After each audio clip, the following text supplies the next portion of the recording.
Megalopolis, the newest movie from Francis Coppoland. Let's talk about it. Francis Ford Coppola's Megalopolis. Okay, so the new $120 million movie brought to you by the man, the myth, the legend that created The Godfather 1 and 2. This movie's gotta be good then, right? Man created two of arguably the greatest movies in history. You know those stories, The Godfather, how great they are. So obviously Megalopolis has to be great, right? It's the same guy.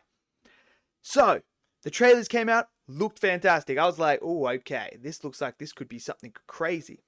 So I was excited. I went in, I watched it. Movie finished. Huge disappointment. I'm just going to say it straight. It's a huge disappointment to me. I was excited, man. My expectations were high.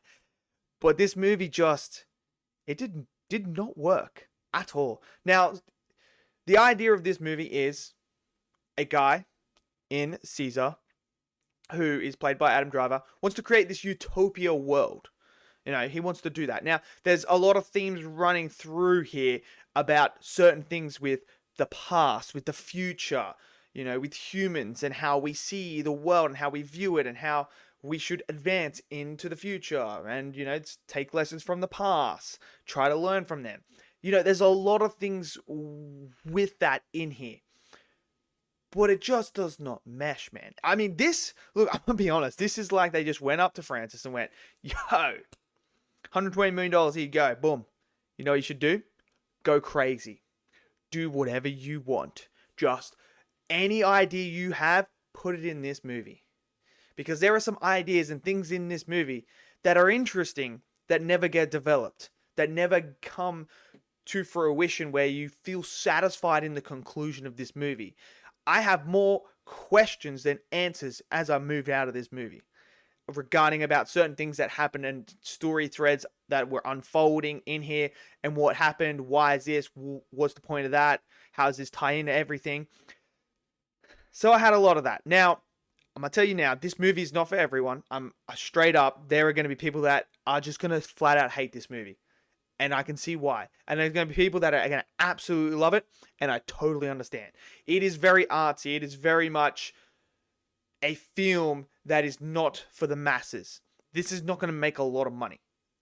Now, the good thing about it is the performances are fantastic. Adam Driver is just so freaking good, man. I could watch that guy in any movie. He just somehow finds a way to put the movie on his back and carry it. And he's fantastic in here as Cesar. His performance is great. He owns it whenever he's on screen. You feel the presence. Now you have Natalie as well. She's fantastic in here as well. Her role is this great chemistry between her and Adam Driver and their characters and how they come together to try to create this utopia world when everyone's against them. That's great. You know, you have Aubrey Plaza, who's fantastic as well in this movie. You have the man, the myth, the legend himself, Gus, in this movie. And you guys know, if you've seen Breaking Bad, you know who Gus is. He's in this movie, and he's fantastic in everything he's in. Like, come on. The guy's fantastic. He's great in everything. And I really liked his character as well. And his dynamic with Cesar, I thought was the strong part of this, and how they were at odds all the time with each other and what was the back and forth between them. That to me was the most interesting part about this film and the stuff that I actually liked. So there's that. But everyone else, like this cast is full, man. Shia LaBeouf is fantastic in this movie as well. It's great to see him back on the big screen. And his character is very unique in this movie, and I liked his performance. I thought he really captured this character and brought it to life, and he was one of the fun people to watch on screen. Whenever his character was on screen, you always felt like something was going to happen. So that was great as well. You have Dustin Hoffman's in here. I'm forgetting Lawrence Fishburne's in here as well. I mean, this cast is stacked. There's a lot of insane people and things you'll see where you're like, oh, that's that person. So it's full. It's loaded. And they're all fantastic. But the story itself, man, is just a mess. It really is. To me, it's a mess. There are so many things going on. And look, there's moments where it hits. the themes and the tones that are trying to hit with you, it does land in parts, but it's just not consistent enough to where it flows in this beautiful story where you're like from this point to this point and it's just flowing and you're just so intrigued and it's just flying by. Because it's a mess and there's just stuff happening everywhere, left, right, and center, that doesn't really mesh together or converge together to create this beautiful like plot point that is like, oh, I see where we're going. It becomes a bit of a mess. You're like, well, what? This is kind of out of the blue. This just doesn't, what? What's going on here? Why is this happening? What's going on here?